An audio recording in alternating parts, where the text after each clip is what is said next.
नमस्कार दोस्तों, मैं हूं राजेश पुरी। मेरे साथ 8 तारीख को एक ऐसा इंसिडेंट हुआ है जो मेरे लिए बहुत बड़ा और भयानक था। मुझे एक फ़ोन आया है कि आपको हम एज़ अ चीफ गेस्ट बुलाना चाहते हैं एक अवार्ड फंक्शन में, और उन लोगों को आपको सम्मानित करना है जो इसमें पुरस्कृत होने वाले हैं। और सारी प्रोफेशनल बातें थी जिसमें उन्होंने मुझे एडवांस भी भेजा, मुझे वापसी की टिकट भी भेजी, और उसके अलावा मुझसे एक फ़ोटोग्राफ मंगाया गया कि आप 2-3 फ़ोटोग्राफ्स भेजिए, उसमें से एक का हम फ्लेक्स बनवाएंगे वहाँ। उसके बाद मुझे एक मटेरियल भेजा कि आप इस पे प्लीज़ अपना बाइट दे दीजिए और अपने आने का कंफर्मेशन दे दीजिए, वो हम वहाँ चलाएंगे। इन द मीन टाइम 7 तारीख को मैंने देखा अपनी चेक इन करने के लिए, तो पता चला कि मेरी जो फ़्लाइट है वो 4 बजे की जगह 7 बजे होगी। तो मैं 7 तारीख को फेनेटिक फ़ोन कर रहा हूँ और इनका फ़ोन स्विच ऑफ आ रहा है। अल्टीमेटली 8 तारीख को सुबह मेरा उनसे कांटेक्ट हुआ। उन्होंने कहा अरे नहीं, हम आपको दूसरी टिकट भेजते हैं। एक और टिकट इंडिगो फ्लाइट की भेजी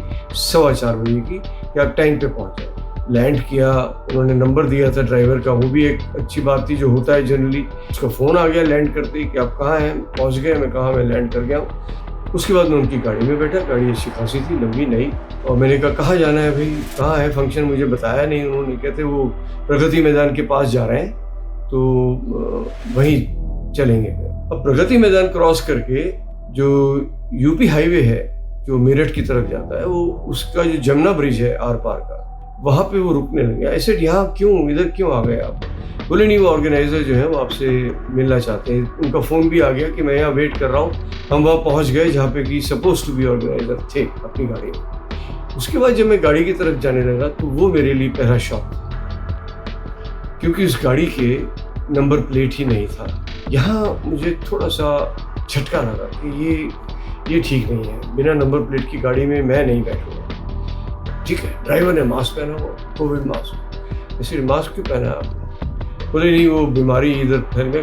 कोई बीमारी नहीं है, मैं एयरपोर्ट से सीधा आ रहा हूँ, सारा एयरपोर्ट बिना मास्क का है, ऐसा कोई कोविड नहीं है यहाँ, आप मास्क उतारिए।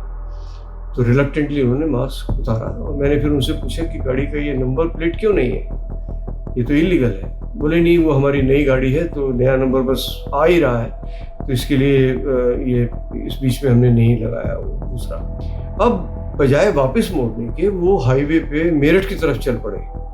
ऐसे हम तो इधर जा रहे थे ना, प्रगति मैदान। बोले नहीं सर, बस ये आधे घंटे में ही आ रहा है, वेन्यू आ रहा है, तो वहीं चलते हैं सीधा। तो मैंने कहा लेकिन वेन्यू कहाँ है? बोले वो बस आधे घंटे में आ जाएगा, आपका होटल आ जाएगा, तो आप होटल में थोड़ा फ्रेश हो जाइए और उसके बाद फिर चलते हैं।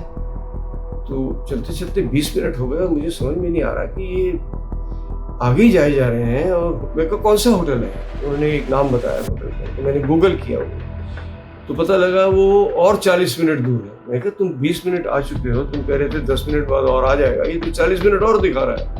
मैं कहा शो कहाँ है?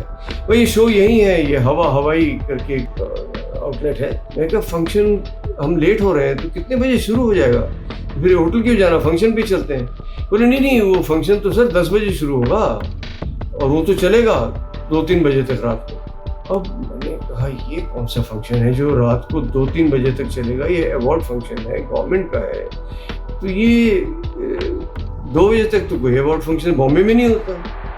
मैंने कहा एक काम करते हैं, हम खाना खा लेते हैं। कहाँ जा सकते हैं? बोले कहाँ जाना? मैं कहा किसी ढाबे में चलो। वहाँ मैंने ऑर्डर दिया खाने का, दाल रोटी सब्जी, तो कुछ बड़ी क्वांटिटी में आ गई। तो उस बीच में एक लड़के ने, मैंने सुना था, वो कह रहा था यार भूख तो मुझे भी लगी है, तो मैंने उसको बुलाया, खाना वाना खाया, मैंने अच्छे से परोसा उसको और प्यार से बात की। और मैंने कहा भाई ये क्या है चक्कर, ये शो पे नहीं जा रहे हैं, अब खाना भी खा लिया है, टाइम कितना हो गया है, फंक्शन हो भी चुका है, मुझे कह रहे हैं आप बाद में आइए अभी।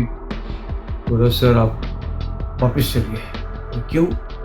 बोले नहीं कुछ भी ठीक नहीं है और आप किडनैप हो गए। क्या? कहता वो मैं बाकी बात आपको बाद में बताऊंगा। लेकिन मैं कहा फिर शो का क्या हुआ, प्रोग्राम कहाँ है? बोले सर कोई प्रोग्राम नहीं है, कोई शो नहीं है, ये प्रोग्राम सिर्फ आपका ही बजाना था, और अब ये आप वापस जितनी जल्दी हो सके आप अब दिल्ली चलिए। मैं कहा भाई मुझे नहीं पता, मैं तो यहाँ किसी को जानता नहीं हूँ, अकेला हूँ, आप इतने लोग हो तो तू समझाओ उनको। वो मेरे पास आए और उन्होंने कहा कि सर वो प्रोग्राम तो कैंसिल हो गया है, वहाँ झगड़ा हो गया है, तो आपको हम वापस छोड़ देते हैं। Thank God. मैं कहा चलो। और वो उसी गाड़ी में वही लोग मुझे वापस मेरठ से दिल्ली के बॉर्डर तक छोड़ने आए खुद। ये मैं कहूँगा कि उनकी एक अच्छी डीड थी जिसको मैं हमेशा याद रखूँगा, कि उन्होंने मेरे साथ ना तो कोई बदतमीज़ी की, ना कोई फिज़िकल असॉल्ट किया और ना ही कुछ ऐसा किया जिससे मैं ऑफेंडेड हूँ।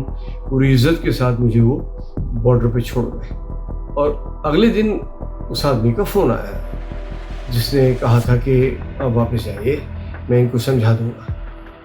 और जब उसने मुझे वो सारी बातें बताई तो मेरे होश उड़ गए। उसने कहा सर आपका ये जो प्रोग्राम था, ये 1 महीने से उसकी तैयारी चल रही थी, और जो भी आपके साथ ये हुआ है ये पूरा प्लान था आपको ट्रैप करने के लिए।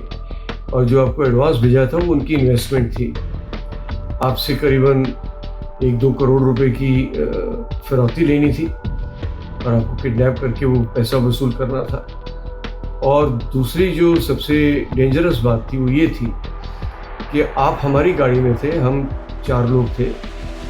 आपकी गाड़ी के पीछे एक और गाड़ी थी जिसमें 5 और लोग थे जो फुल्ली लोडेड थे विद आर्म्स।